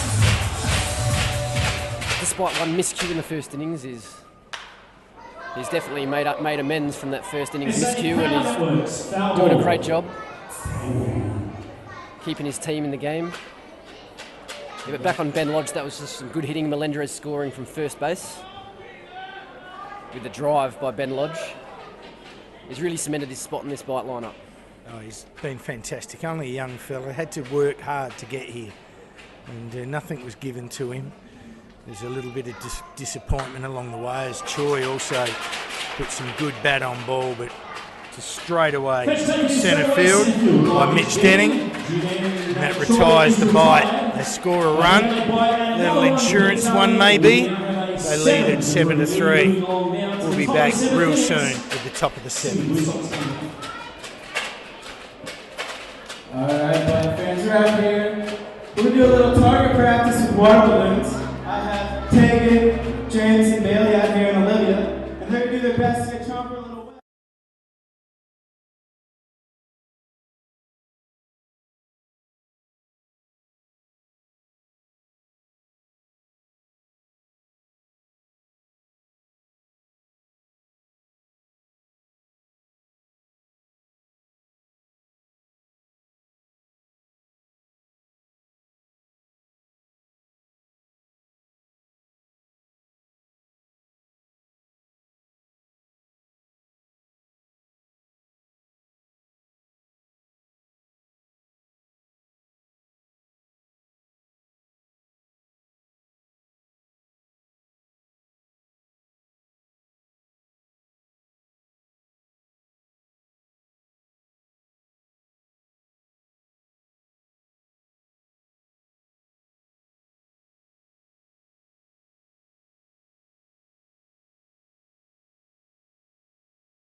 So welcome back everyone, top 7, Dushan Ruzic to JD Williams, and takes the first pitch and drives it hard, left field, base hit. Just what the Blue Sox asked for. Top 7, hand in the air from JD to say, yeah baby, that's one for me. JD the DH tonight, which we mentioned before, hitting out of the 9-hole. As we welcome David Kandilas, the original leadoff hitter, another speedy guy.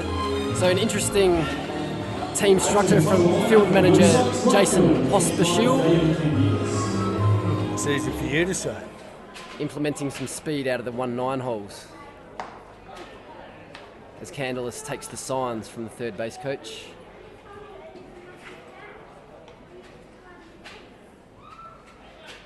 The Blue Sox down by 4 runs here. They'll just be looking to chip away. Just look for 1 run.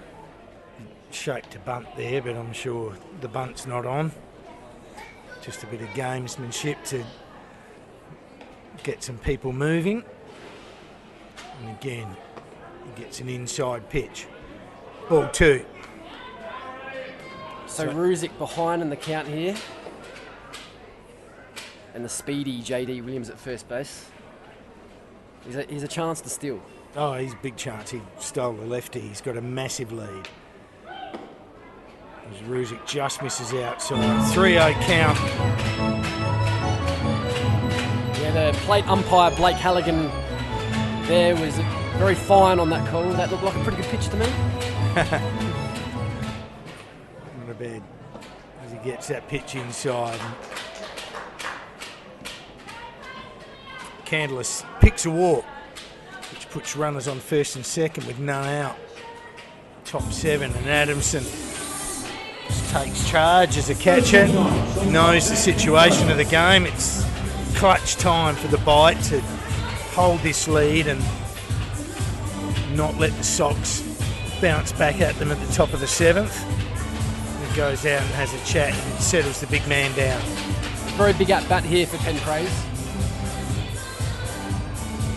Hitting out of the 2-hole.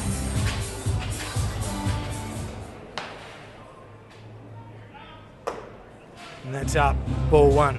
And that's the 5th consecutive ball thrown by Ruzic. So with a walk, single to left field and a line drive to centre field, Penprase is seeing him like a number 3 should, and gets set to come again, and he takes a strike.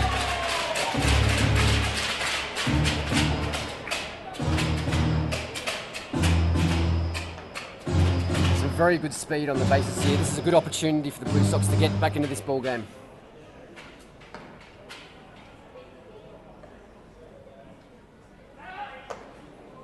Everybody clap your hands.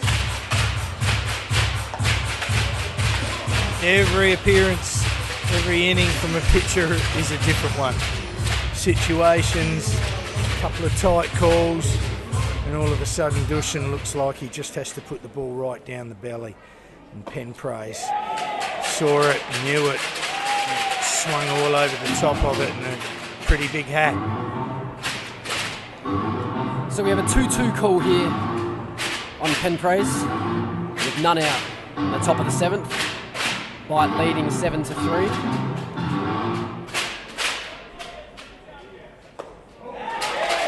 And a nice slider there from Ruzic to retire Blue Sox hitter for the first out of the inning.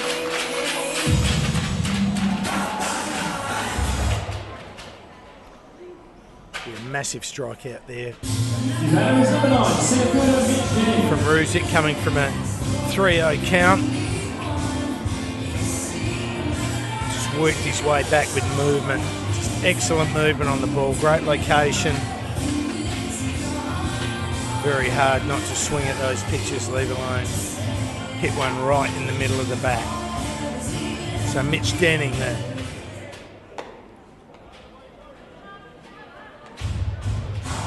complete spark plug of this Sydney Blue Sox side. Superb outfielder. Excellent hitter. Hitting in the prime spot, 3-hole.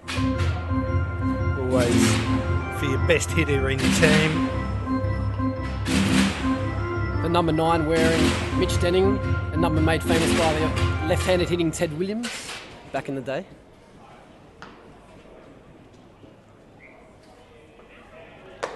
You might have to, obviously, Ted Williams, so I'm with you, but there might be some people out there not so with you. Ted Williams hit 400 one year for the Boston Red Sox back in the day. Last man to hit 400 in the major league. The Hall of Famer, one of the best. And they're off. That pitch gets inside and hits Denning.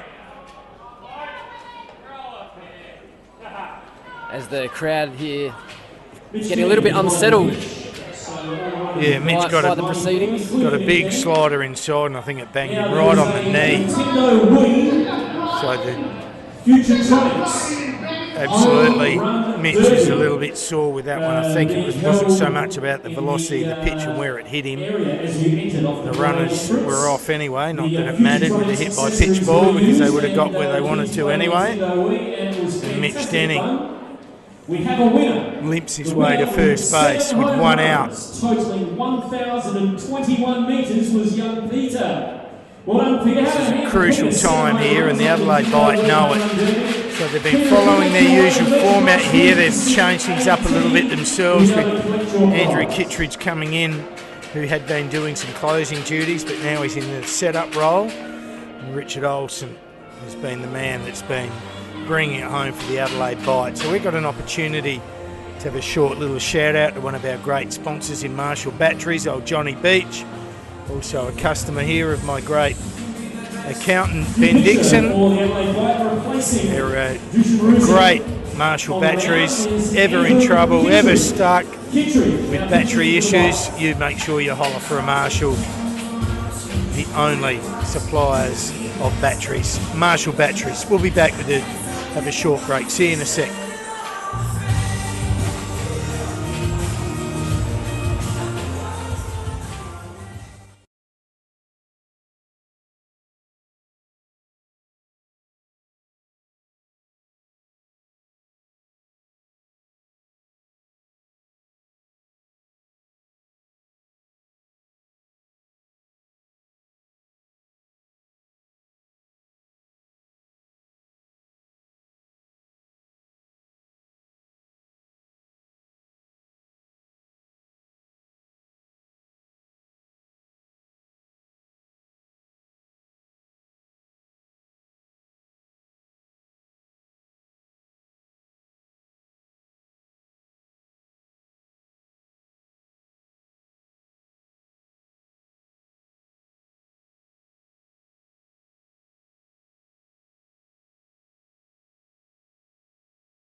Number 28, first baseman James Robbins.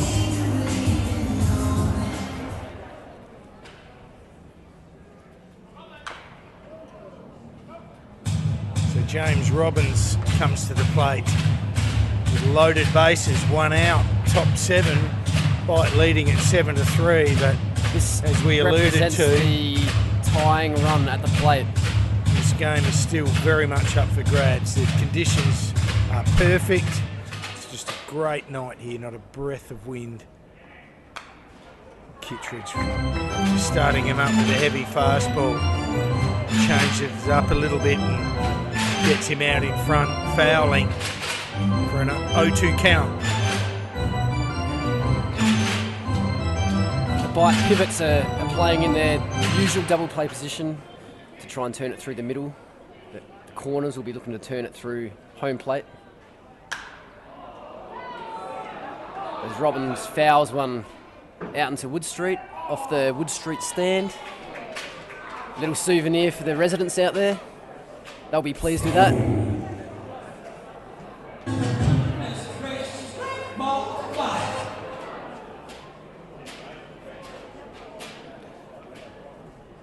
So with one away here and the bases juiced for the number 4 hitter. Big at bat.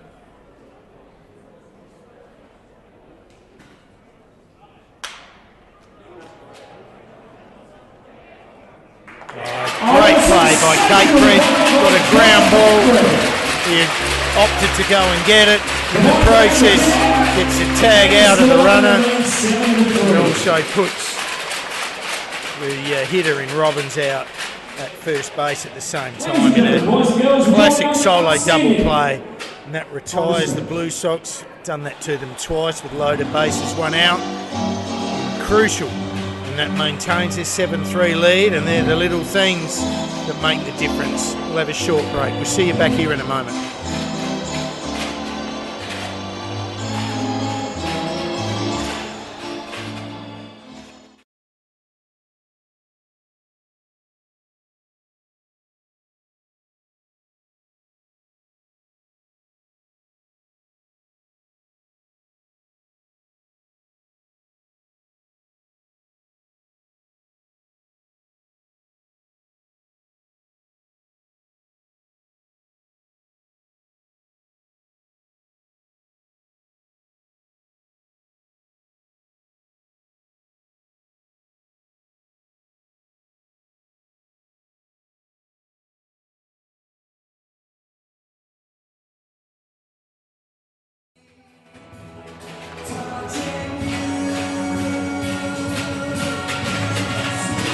So welcome back everyone. We thank our great people for keeping us up to date with things. told that Queves joined late, and obviously with the strong effort of the starters and the back part of the bullpen, he's throwing a dig in the last 5 games to accrue his 5 inning. So again, we thank you greatly as we're still in the process of the 7th inning stretch here. A little shout out to another one of our great sponsors in the Colts Baseball Academy. Some great men in Brian Cakebread and Ron Harvey and Peter Fisher that conduct clinics generally for kids around 8 to 12 to set their fundamentals.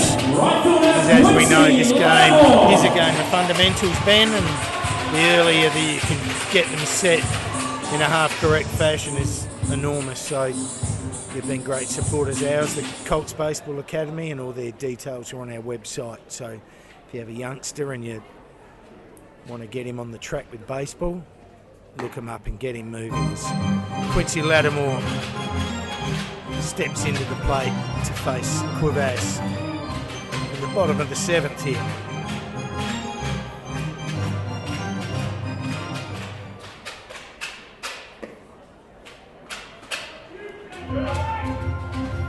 This type of pitching will be more up Quincy's alley than the left-handed throwing Craig Anderson who started tonight, who's staring down a loss.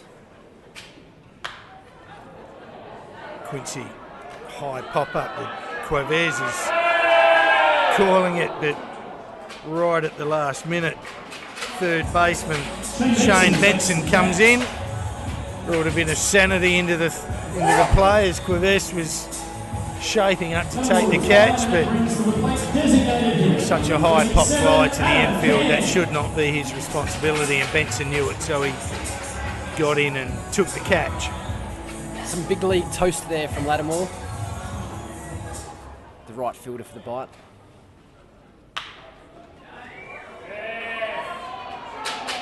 Cam. Oh. Got a chopper that deflected off the glove of Queves to Younis. And just in the process of that deflection and the little change of direction, it's just enough for Cam again to hike his way up the line and pick up another infield hit. And that's why the left-handed hitters have an advantage, because they're already standing on that side of the diamond anyway, so just that extra couple of steps probably made the difference. Oh, it was crucial. It was crucial. It was another extremely close call. And Andrew Bell's had a few of them tonight. As Adamson takes fastball strike 1 from Queves.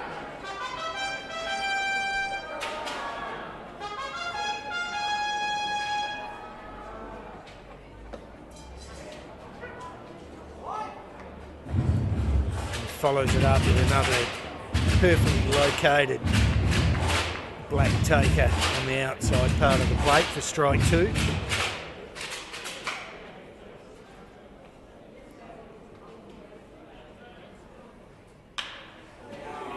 And Adamson just got a breaking pitch that he had to lean back on, and he did it pretty well. He held his weight back and actually drove it hard to right field, but as it all worked out, it was a routine catch for Kandilas, but you know, nice bit of contact from Adamson.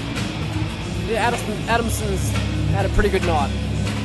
Receiving well, playing with some good energy. Couple of base knocks, RBI.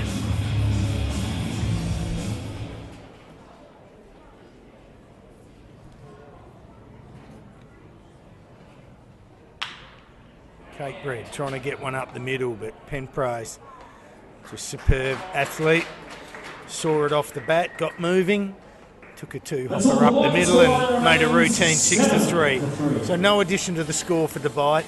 It all stays at 7-3 their way. We'll have a short break. We'll see you top 8 real soon.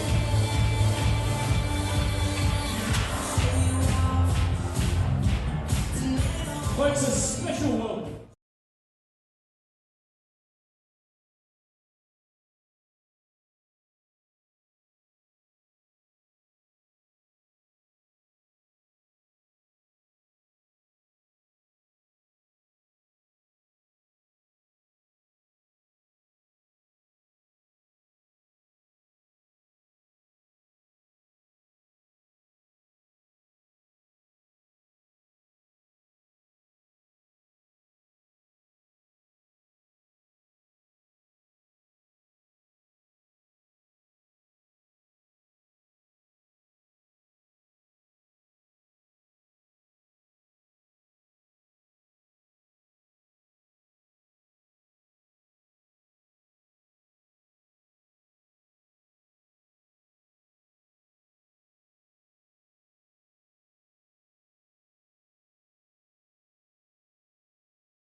Ron and Jenny Finlanders.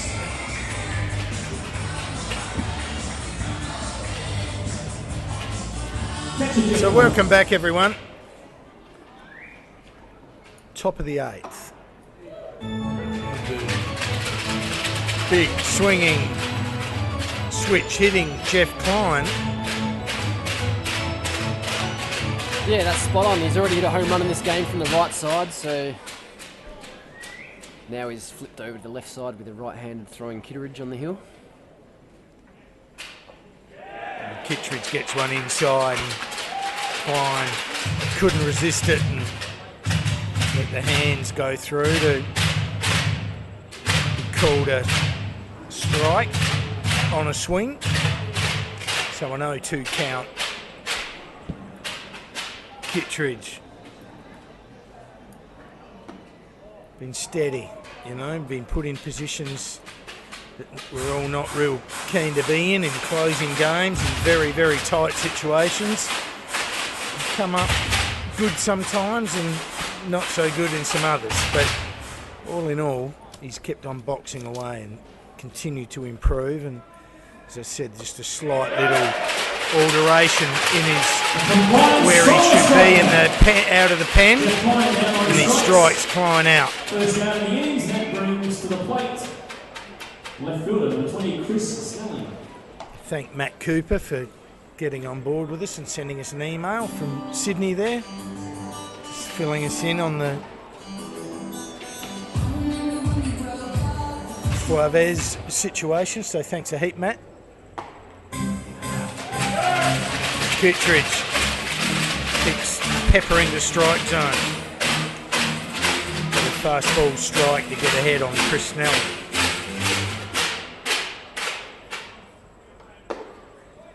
And there he goes again, banging away at that mitt. Just misses. Hit down and in. 1-1.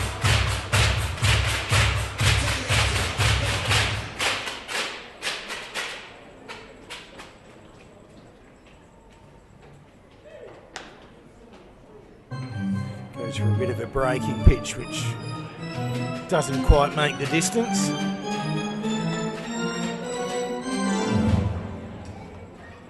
So a 2-1 count on Snelling, who's looked dangerous but hasn't troubled the scorer at this stage. As we get to an even 2-2 count. Although there's a 4-run lead, it's still tense times. Still a pretty tight little ball game, and just with the conditions, the long ball can still be a major factor. We've still got a little way to go. Snelling fouls that ball over the top of the Wood Street stand. Foul ball for our good friends in Wood Street. Another little present for the neighbours. Well, the Adelaide Bite, they're just showing all their aces tonight. They're treating this game like it's their last game, really. They started with Fuesser, and he pitched very well, and Ruzic relieved for 1 1/3 or 1 2/3. As Kitteridge strikes out Snelling there, and he's having a bit of a chat with the umpire here. Maybe not too pleased with what's going on.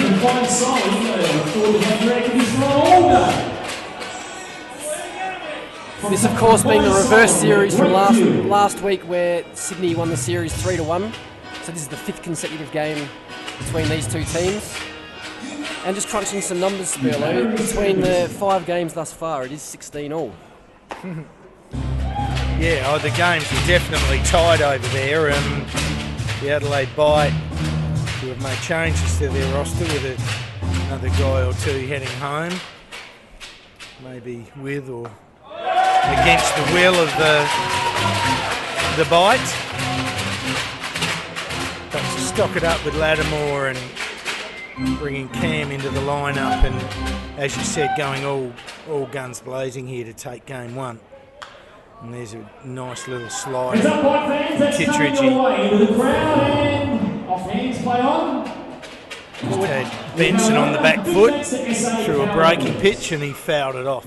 Well, this is an important game for the Bite to win. with the depth, I mentioned it before in the call about the pitching depth for the Blue Sox. We've got Brad Thomas and Chris Oxspring and Tim Atherton to come. Hard hit ball, but Cakebread collects it beautifully at second base. Pops up, a little shuffle of the feet, and a little routine out to first base. So that retires the Blue Sox. We complete top 8. No change to the score at 7-3. We'll have a little shout out to MC Sportswear, one of our great supporters, Grant McCarran and the team down there, corner of Port and Woodville Road. Anything you want in the baseball, softball field, they've got it, and if they haven't got it, they'll get it for you. So make sure, if you're in the market for some baseball stuff, you go and see MC Sportswear. Great team down there. We'll have a short break. We'll see you in a sec. Way too enthusiastic, and he came early. So he was born on New Year's Eve. Fantastic, and.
Sorry, Jeremy Cresswell leads off the bottom of the 8th here.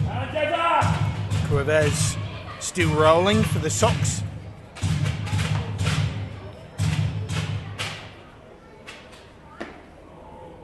Luke Wilkins, and you're now down for the Sydney. My apologies. Wilkins. Luke Wilkins replaces Cuevas.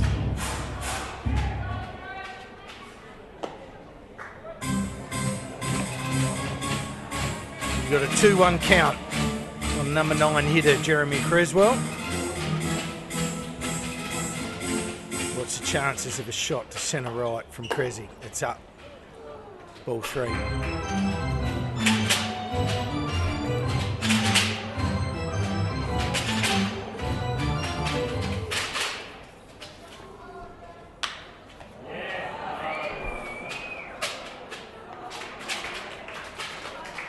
Long fly ball there, taken well by Denning at centre field. 1 out. Leadoff man for your Adelaide White, number 23, centre fielder Nate Melendres. Yeah, Denning out there, he looks pretty cool. He's one of those guys that's a bit sort of laconic in nature. He's moving quick, but he's kind of looking like he's just cruising along.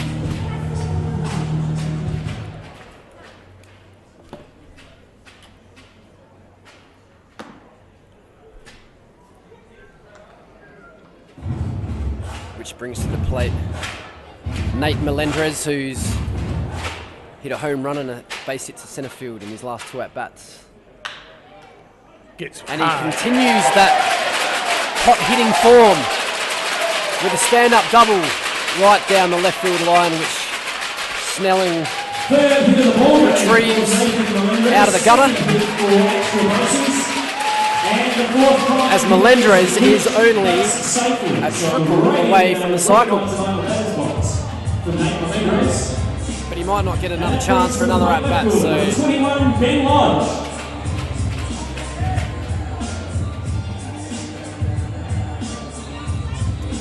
What happens when you're up and you're running and you're confident.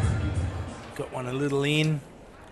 He just had seeing him well and had hand and bat speed to get that barrel and keep it in the fielder play. Smash it down the third base line, which stand-up double, as Ben said. So with 1 out, bottom of the 8th, another opportunity for the bite to construct something here and pad that lead. As Lodge goes inside out on one, a little screwball down the right field line, but it lands in foul territory, which I'm sure the Blue Sox are pretty happy about, because that would have been a base hit and an RBI single to Lodge if it had landed in. Took on the first hit in Canberra tonight, and the Cavalry beat the Heat 10-1. Well, we just got told that the Cavalry beat the Heat 10-1 in game 1 of their series, which is an enormous result for the Cavalry. They're really on fire at the minute. The ABL set out to make them competitive and allow them 13 imports. But you can have everyone you like, you still got to mix and mingle and get it together, and the Cavalry are on fire. And we're going to host them in our last series here, fortnight's time, which will be very exciting. Lodge gets one inside and In Melbourne, a little bit more firewood as he breaks the bat. and the Aces, the Melbourne Aces have a 2-1 lead over the Brisbane Bandits. The rookie Ben Lodge has had another good day in the office. Scores here in Adelaide from the 8th inning. Very steady out in left field. 7-3. A reminder, we'll be back here tomorrow. It's a bit of a free swinger. 7 p.m. Going to Likes to the swing early in the count. The Bite taking on the Sydney Blue Top. Being a rookie, he's not very well known around the league, so he's exploiting that incognito nature that he has.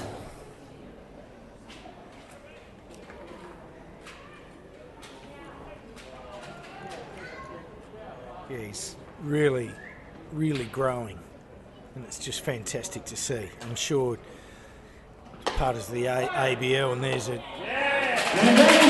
strikeout by Lodge, but Melendres took off on the pitch and in an attempted double play, slid under the tag to successfully swipe third base.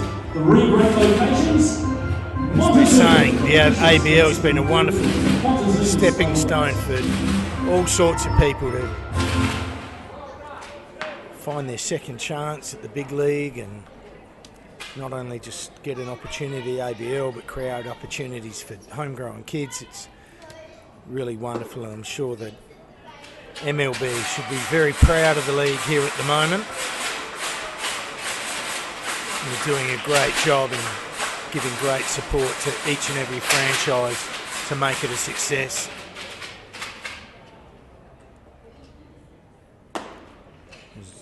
Wilkins really piffing him in there at the moment, probably clipping 90, I would suggest. He's throwing it pretty hard.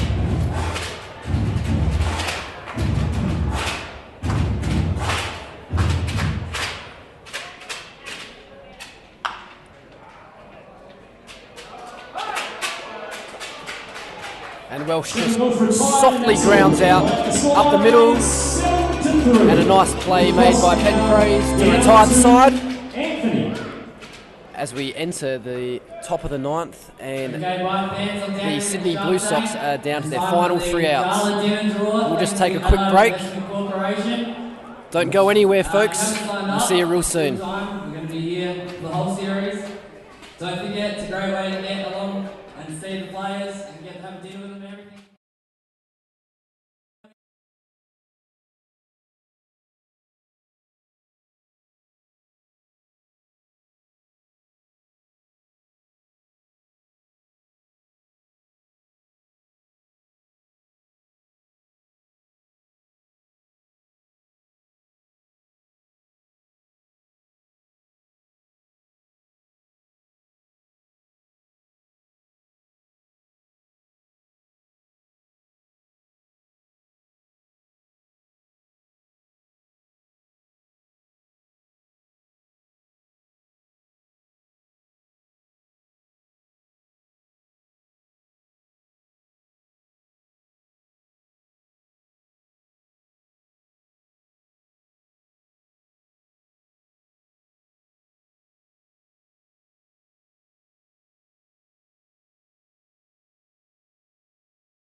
leading things off for the Sydney Blue Sox. So the Adelaide Bite's 3 outs away from taking game 1 here in a very interesting scenario with Richard Olsen stepping to the mound to close things out and being an ex-Sydney sider and just starved of a little opportunity in such a deep pen. Came to Adelaide this year and has been doing a fantastic job just in little short relief. Initially started as a bit of a setup guy and did so well that he's taken the closing role, and Welsh gets a tough play. Makes a tough play look easy. Younis is retired.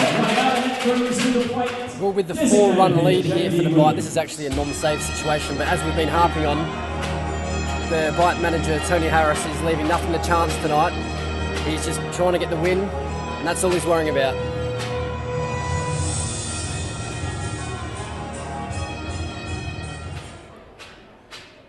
Still, you're only a couple of decent swings away sometimes of being right back in a ball game. JD Williams not done a bad job. A pop fly 7, a fielder's choice 5-4, and a single to left field. He rolls over and one and gives Choi a bit of fielding practice and a simple put out that JD just belts his way up the line, which is always great to see. So a great start in the 9th inning by Richard Olsen. He reminds me of a former SABL great in Ian Revel, actually, Spurlo. Remember Ian Revel? I came from the same club as the great Rev, so very hard not to, but you're right, a little pint-sized package of a man. But gee, sometimes it doesn't matter, just those fast twitch muscles and good mechanics. You can throw it as hard as anyone, and Richard's been doing a wonderful job. He gets one a little bit up too. He's got a nice, hard, tight slider, like the Little General, utilised so well in his Caps medal winning days. And there's a hard hit ball, but straight to Ben Lodge. So Kandilas hits a line drive to left field, taken by Ben Lodge, and that completes game 1. Adelaide Bite take it 7-3. A little bit of this and a little bit of that, but not much in this game. We look forward to bringing 2, 3 and 4 to you tomorrow night, 7 o'clock Adelaide time, Saturday 7 o'clock Adelaide time, Sunday 1 p.m. Adelaide time. I thank Ben Dixon here. He's a great friend and always great to have on board. So Dicko, thank you, mate. Yeah, no worries, mate. In summary, the winning pitcher of record would have to go to Zach Fuesser. He threw 5 innings and he collects the win. The losing pitcher of record, Craig Anderson, so his record slips to 5-2. And the first inning where the Bite scored 4 innings in the first inning is courtesy of a couple of miscues from the Sydney Blue Sox was the story of the day, and the Bite end up with a 4-run much needed win. So we'll say au revoir for tonight, and we'll see you back here tomorrow night where I'll be with Mark Angus Haylock. So we'll see you then. Thanks for your company. 6-1 lead over Brisbane. Melbourne with a 6-1 lead over Brisbane.